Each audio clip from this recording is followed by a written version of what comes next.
আপনার হাতের তালুতে থাকা যে ছোট যন্ত্রটি দিয়ে আপনি এখন এই ভিডিওটি দেখছেন, জানেন কি এর ভেতরে লুকিয়ে আছে কোটি কোটি ডলারের এক বিশাল সাম্রাজ্য। একসময় যে জিনিসটা শুধু কথা বলার জন্য তৈরি হয়েছিল, আজ সেটা ছাড়া আমাদের এক মুহূর্তও চলে না। কিন্তু আপনি কি জানেন বিশ্বের সবচেয়ে বিখ্যাত ফোন কোম্পানিগুলো কিভাবে তৈরি হলো? আইফোন আর স্যামসাং এর মধ্যে আসলে কে সেরা? আর সবচেয়ে বড় কথা, এরা যে এত দাম দিয়ে ফোন বিক্রি করে, এদের ভেতরের প্রসেসর আর পার্টসগুলো আসলে আসে কোথা থেকে? আজ আমরা স্মার্টফোনের দুনিয়ার এমন কিছু গোপন রহস্য জানব, যা শুনলে আপনার চোখ কপালে উঠে যাবে। স্বাগতম আপনাকে দি নন এয়ার চ্যানেলের আজকের এই বিশেষ ভিডিওতে। কিন্তু এই আধুনিক স্মার্টফোনের গল্প জানার আগে চলুন ফিরে যাই একদম শুরুতে। পৃথিবীর প্রথম মোবাইল ফোনটি আসলে কে বানিয়েছিল? সালটা 1973। আমেরিকার এক ইঞ্জিনিয়ার নাম মার্টিন কুপার। তিনি মটোরোলা কোম্পানিতে কাজ করতেন। তার হাত দিয়েই তৈরি হয় পৃথিবীর প্রথম মোবাইল ফোন, যার নাম ছিল মটোরোলা ডায়নাট্যাক। এই ফোনটা আজকের মতো এত স্লিম বা হালকা ছিল না। এর ওজন ছিল প্রায় 1 কেজির কাছাকাছি, ঠিক একটা ইটের মতো। সবচেয়ে মজার ব্যাপার হলো, এই ফোনটা টানা 10 ঘন্টা চার্জ দেওয়ার পর কথা বলা যেত মাত্র 30 মিনিট। আর দাম? তখনকার দিনে এর দাম ছিল প্রায় $4,000, যা আজকের দিনে প্রায় 10 লাখ টাকা সমান। সেই 1 কেজির ইটের মতো ফোন থেকে আজকের এই জাদুকরী স্মার্টফোনের যাত্রাটা কিন্তু মোটেও সহজ ছিল না। বর্তমানে পুরো পৃথিবীতে স্মার্টফোনের বাজার দখল করে আছে বেশ কয়েকটি বিখ্যাত কোম্পানি। বিক্রি এবং জনপ্রিয়তার দিক থেকে তালিকার একদম ওপরের দিকে আছে অ্যাপল, স্যামসাং এবং শাওমি। আর এদের সাথে পাল্লা দিচ্ছে চীনের বিবিকে ইলেকট্রনিক্স, যাদের আন্ডারে আছে আমাদের পরিচিত ওয়ানপ্লাস, অপো আর ভিভোর মতো দুর্দান্ত সব ব্র্যান্ড।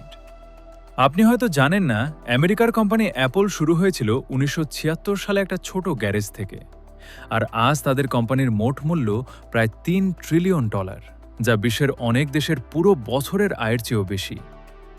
অন্যদিকে সাউথ কোরিয়ার স্যামসাং কোম্পানি 1938 সালে যখন শুরু হয়, তখন তারা কিন্তু মোবাইল বা টিভি বানাতো না, তারা নুডলস আর শুটকি মাছ বিক্রি করত। হ্যাঁ, ঠিকই শুনেছেন, সেই মুদি দোকান থেকে আজ তারা বিশ্বের অন্যতম বড় টেক কোম্পানি। বর্তমান পৃথিবীতে সবচেয়ে বড় যুদ্ধটা হলো আইফোন আর স্যামসাং এর মধ্যে। চলুন দেখে নিই এদের ভালো এবং খারাপ দিকগুলো। আইফোনের সবচেয়ে ভালো দিক হলো এদের সিকিউরিটি বা নিরাপত্তা এবং এদের স্মুথ অপারেটিং সিস্টেম, যাকে iOS বলা হয়। আইফোন সহজে হ্যাং করে না এবং হাতে থাকলে সমাজে একটা আলাদা দাম পাওয়া যায়। কিন্তু এর খারাপ দিক হলো এদের দাম অনেক বেশি এবং আপনি চাইলেই নিজের মতো করে ফোনের সেটিং কাস্টমাইজ বা পরিবর্তন করতে পারবেন না। আপনাকে অ্যাপলের নিয়মের মধ্যে বন্দী থাকতে হবে। অন্যদিকে স্যামসাং গ্যালাক্সি সিরিজের ভালো দিক হলো এদের স্বাধীনতা। আপনি অ্যান্ড্রয়েড সিস্টেমে যা খুশি করতে পারবেন, যে কোনো জায়গা থেকে অ্যাপ নামাতে পারবেন, আর স্যামসাংয়ের ডিসপ্লে বা স্ক্রিন পৃথিবীর সেরা। তবে খারাপ দিক হলো স্যামসাং ফোন কিছুদিন ব্যবহারের পর অনেক সময় স্লো হয়ে যায় বা বিক্রি করতে গেলে এর দাম অনেক কমে যায়। এবারের পর্বে চলুন এক নজরে দেখে নিই বর্তমান বিশ্বে বিক্রির দিক থেকে এবং জনপ্রিয়তায় রাজত্ব করা সেরা 10টি মোবাইল কোম্পানি এবং সেগুলো আসলে কোন দেশের তৈরি। তালিকার একদম শুরুতে আছে আমেরিকার টেক জায়ান্ট অ্যাপল, যাদের তৈরি আইফোন সারা বিশ্বে এক আলাদা স্ট্যাটাস তৈরি করেছে। এরপরই আছে সাউথ কোরিয়ার গর্ব স্যামসাং, যারা অ্যান্ড্রয়েড দুনিয়ার অঘোষিত রাজা হিসেবে পরিচিত। তবে স্মার্টফোনের বাজারের সবচেয়ে বড় চমকটা কিন্তু অন্য জায়গায়। অবাক করা বিষয় হলো, তালিকার সেরা 10-এর বাকি প্রায় সবগুলো কোম্পানি চীনের তৈরি। যেমন ধরুন, কম দামে সেরা ফিচার দিয়ে বিশ্ব কাঁপানো শাওমি। এরপরই আছে দারুণ ক্যামেরা ও ডিজাইনের জন্য বিখ্যাত চীনের 2 ভাই অপ্পো এবং ভিভো। স্পিড আর স্মুথ পারফরমেন্সের জন্য তরুণদের সবচেয়ে পছন্দের ব্র্যান্ড ওয়ানপ্লাস, এটিও কিন্তু চীনেরই তৈরি। আর যারা হাই গ্রাফিক্সের গেম খেলতে ভালোবাসেন, তাদের জন্য চীনের আইকিউ এবং রেড ম্যাজিক এখন গেমিং দুনিয়ায় রীতিমতো ঝড় তুলেছে। এদের কুলিং সিস্টেম আর প্রসেসর দেখলে মাথা নষ্ট হয়ে যাবে।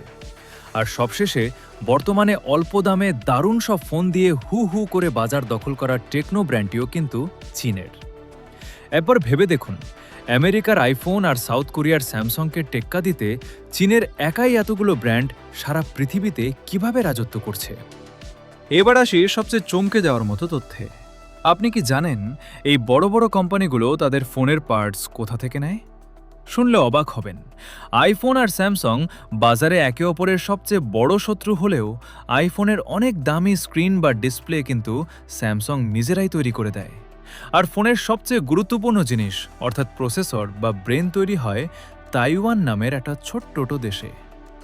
টিএসএমসি নামের একটা কোম্পানি আইফোনের সমস্ত বায়োনিক চিপ বা প্রসেসর তৈরি করে। অন্যদিকে স্যামসাং তাদের কিছু প্রসেসর নিজেরা বানায়, আবার ভালো পারফরমেন্সের জন্য আমেরিকার কোয়ালকম কোম্পানির কাছ থেকে স্ন্যাপড্রাগন প্রসেসর কিনে নেয়। আর এদের চমৎকার সব ক্যামেরার লেন্স বা সেন্সর বেশিরভাগই আসে জাপানের সোনি কোম্পানি থেকে। এর মানে হলো আপনার হাতের একটা ফোন তৈরি করতে পুরো পৃথিবীর আলাদা আলাদা দেশের টেকনোলজি এক জায়গায় করতে হয়। তাহলে আপনার কি মনে হয়, আইফোনের নিশ্চিন্ত সিকিউরিটি নাকি স্যামসাং গ্যালাক্সির স্বাধীনতা, কোনটি আপনার বেশি পছন্দ? আর আপনি এখন কোন ফোনটি ব্যবহার করছেন তা অবশ্যই কমেন্ট করে জানান। ভিডিওটি ভালো লাগলে লাইক দিন এবং আমাদের দ্য নন এয়ার পরিবারে নতুন হয়ে থাকলে সাবস্ক্রাইব করে পাশে থাকুন। দেখা হবে আগামী পর্বে আরও কোনো অজানা রহস্য নিয়ে। ধন্যবাদ।